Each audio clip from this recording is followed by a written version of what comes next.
जय श्री कुल देवता।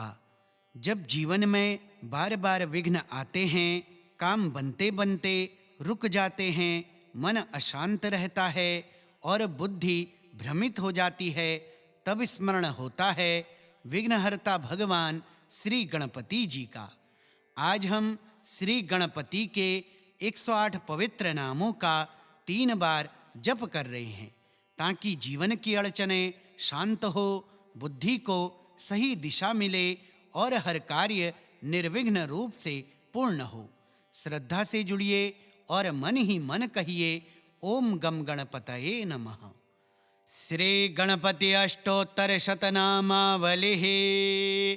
ओम गजाननाय नमः, ओम गणाध्यक्षाय नमः, ओम विघ्नराजाय नमः, ओम विनायकाय नमः, ओम द्वैमातुराय नमः, ओम सुमुखाय नमः, ओम प्रमुखाय नमः, ओम सन्मुखाय नमः, ओम कृतिने नमः, ओम ज्ञानदीपाय नमः, ओम सुखनिधये नमः, ओम सुराध्यक्षाय नमः, ओम सुरारिभिदे नमः, ओम महागणपतये नमः, ओम मान्याय नमः, ओम महन्मान्याय नमः, ओम मृडात्मजाय नमः, ओम पुराणाय नमः, ओम पुरुषाय नमः, ओम पोषणे नमः,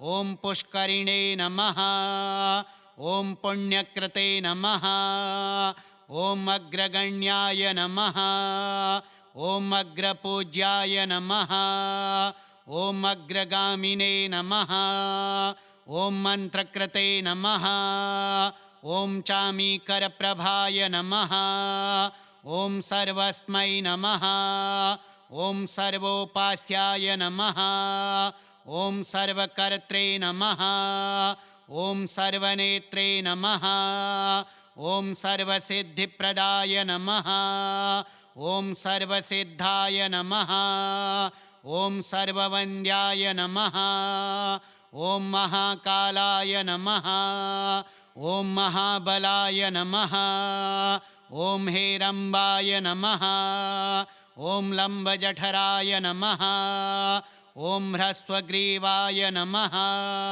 ओम महोदराय नमः, ओम मदोत्कटाय नमः, ओम महावीराय नमः, ओम मंत्रिणे नमः, ओम मंगलदाय नमः, ओम प्रमथाचार्याय नमः, ओम प्राज्ञाय नमः, ओम प्रमोदाय नमः, ओम मोदकप्रियाय नमः, ओम धृतिमते नमः, ओम मतिमते नमः, ओम कामिने नमः, ओम कपित्थप्रियाय नमः, ओम ब्रह्मचारिणे नमः, ओम ब्रह्मरूपिणे नमः, ओम ब्रह्मविदे नमः, ओम ब्रह्मवन्दिताय नमः, ओम जिष्णवे नमः, ओम विष्णुप्रियाय नमः, ओम भक्तजीविताय नमः,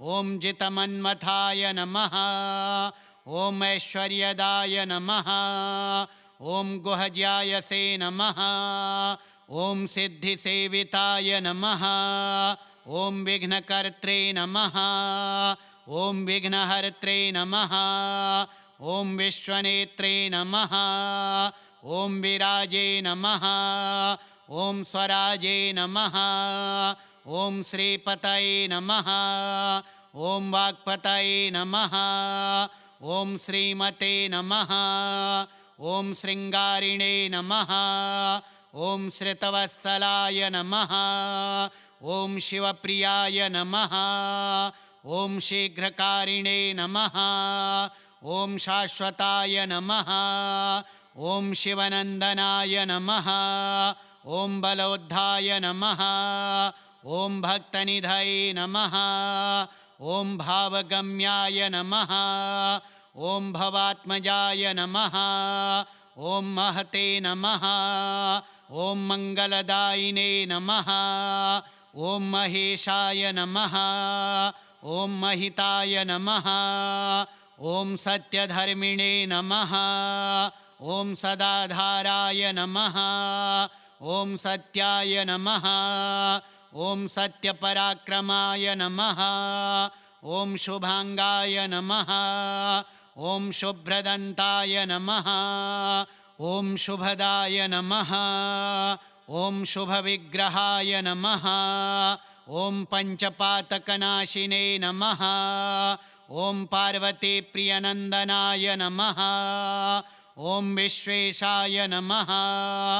ॐ विबुधाराध्यपदाय नमः। ॐ वीरवराग्रगाय नमः। ॐ कुमारगुरुवन्द्याय नमः। ॐ कुञ्जरासुरभञ्जनाय नमः। ॐ वल्लभावल्लभाय नमः। ॐ वराभयकराम्बुजाय नमः। ॐ सुधाकलशहस्ताय नमः। ॐ सुधाकरकलाधराय नमः। ॐ पञ्चहस्ताय नमः। ॐ प्रधानेशाय नमः। ॐ पुरातनाय नमः। ॐ वरसिद्धिविनायकाय नमः। ॐ गजाननाय नमः। ॐ गणाध्यक्षाय नमः। ॐ विघ्नराजाय नमः। ॐ विनायकाय नमः। ॐ द्वैमातुराय नमः। ॐ सुमुखाय नमः। ॐ प्रमुखाय नमः। ॐ सन्मुखाय नमः। ॐ कृतिने नमः। ॐ ज्ञानदीपाय नमः। ॐ सुखनिधये नमः। ॐ सुराध्यक्षाय नमः। ॐ सुरारिभिदे नमः। ॐ महागणपतये नमः। ॐ मान्याय नमः। ॐ महन्मान्याय नमः। ॐ मृडात्मजाय नमः। ॐ पुराणाय नमः। ॐ पुरुषाय नमः। ॐ पूष्णे नमः। ॐ पुष्करिणे नमः। ॐ पुण्यकृते नमः। ॐ अग्रगण्याय नमः। ॐ अग्रपूज्याय नमः। ॐ अग्रगामिने नमः। ॐ मन्त्रकृते नमः। ॐ चामीकरप्रभाय नमः। ॐ सर्वस्मै नमः। ॐ सर्वोपास्याय नमः। ॐ सर्वकर्त्रे नमः। ॐ सर्वनेत्रे नमः। ॐ सर्वसिद्धिप्रदाय नमः। ॐ सर्वसिद्धाय नमः। ॐ सर्ववन्द्याय नमः। ॐ महाकालाय नमः। ॐ महाबलाय नमः। ॐ हेरम्बाय नमः। ॐ लम्बजठराय नमः। ॐ ह्रस्वग्रीवाय नमः। ॐ महोदराय नमः। ॐ मदोत्कटाय नमः। ॐ महावीराय नमः। ॐ मन्त्रिणे नमः। ॐ मङ्गलदाय नमः। ॐ प्रमथाचार्याय नमः। ॐ प्राज्ञाय नमः। ॐ प्रमोदाय नमः। ॐ मोदकप्रियाय नमः।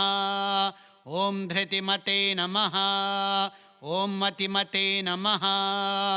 ॐ कामिने नमः। ॐ कपित्थप्रियाय नमः। ॐ ब्रह्मचारिणे नमः।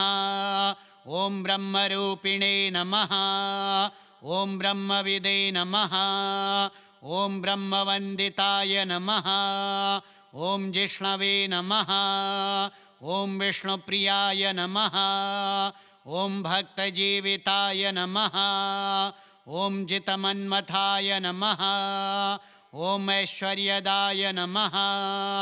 ॐ गुहज्यायसे नमः। ॐ सिद्धिसेविताय नमः। ॐ विघ्नकर्त्रे नमः। ॐ विघ्नहर्त्रे नमः। ॐ विश्वनेत्रे नमः। ॐ विराजे नमः। ॐ स्वराजे नमः। ॐ श्रीपतये नमः ॐ वाक्पतये नमः ॐ श्रीमते नमः ॐ शृङ्गारिणे नमः ॐ श्रितवत्सलाय नमः ॐ शिवप्रियाय नमः ॐ शीघ्रकारिणे नमः ॐ शाश्वताय नमः ॐ शिवनन्दनाय नमः ॐ बलोद्धाय नमः ॐ भक्तनिधये नमः ॐ भावगम्याय नमः ॐ भवात्मजाय नमः ॐ महते नमः ॐ मङ्गलदायिने नमः ॐ महेशाय नमः ॐ महिताय नमः ॐ सत्यधर्मिणे नमः ॐ सदाधाराय नमः ॐ सत्याय नमः ॐ सत्यपराक्रमाय नमः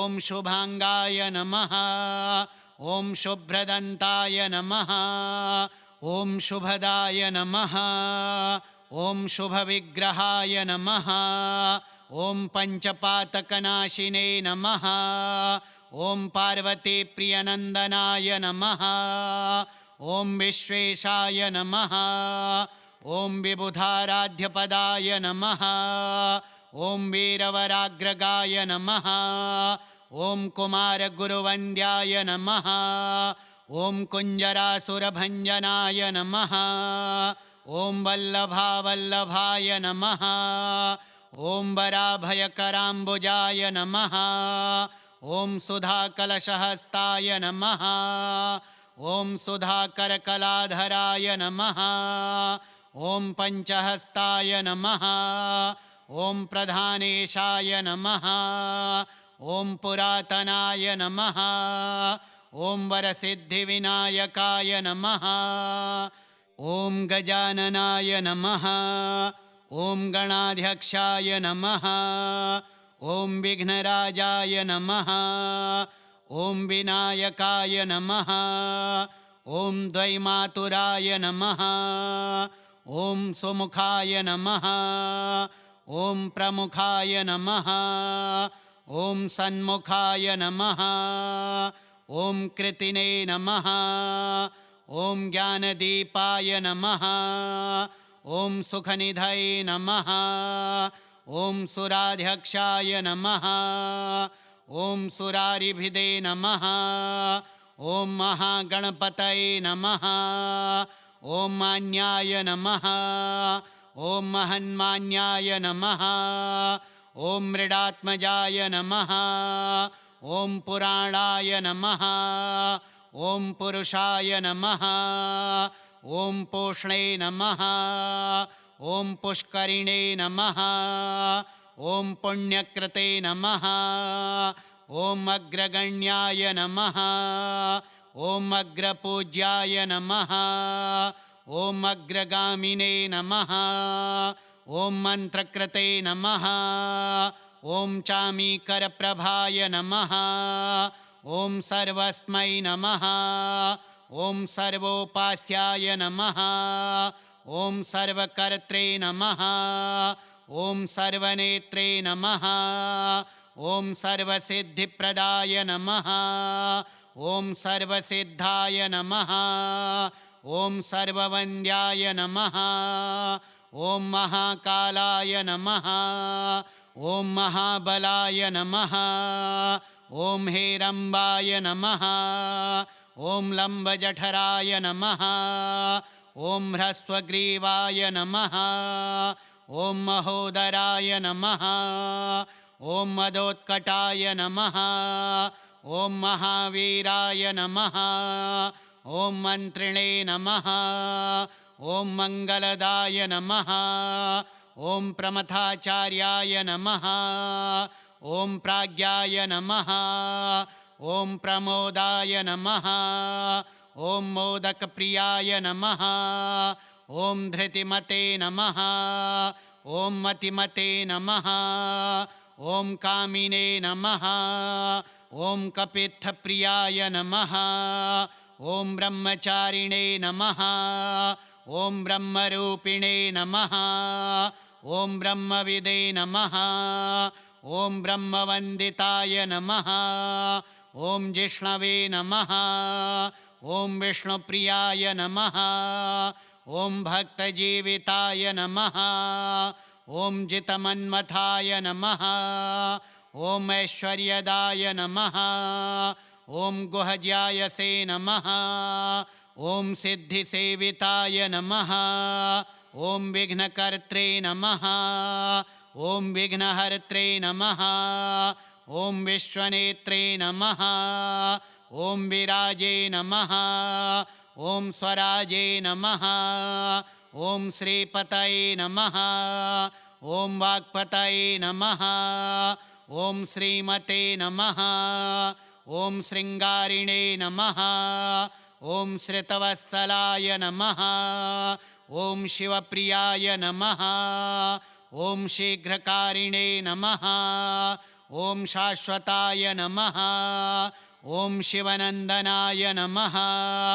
ॐ बलोद्धाय नमः ॐ भक्तनिधये नमः ॐ भावगम्याय नमः ॐ भवात्मजाय नमः ॐ महते नमः ॐ मङ्गलदायिने नमः ॐ महेशाय नमः ॐ महिताय नमः ॐ सत्यधर्मिणे नमः ॐ सदाधाराय नमः ॐ सत्याय नमः ॐ सत्यपराक्रमाय नमः ॐ शुभाङ्गाय नमः ॐ शुभ्रदन्ताय नमः ॐ शुभदाय नमः ॐ शुभविग्रहाय नमः ॐ पञ्चपातकनाशिने नमः ॐ पार्वतीप्रियनन्दनाय नमः ॐ विश्वेशाय नमः ॐ विबुधाराध्यपदाय नमः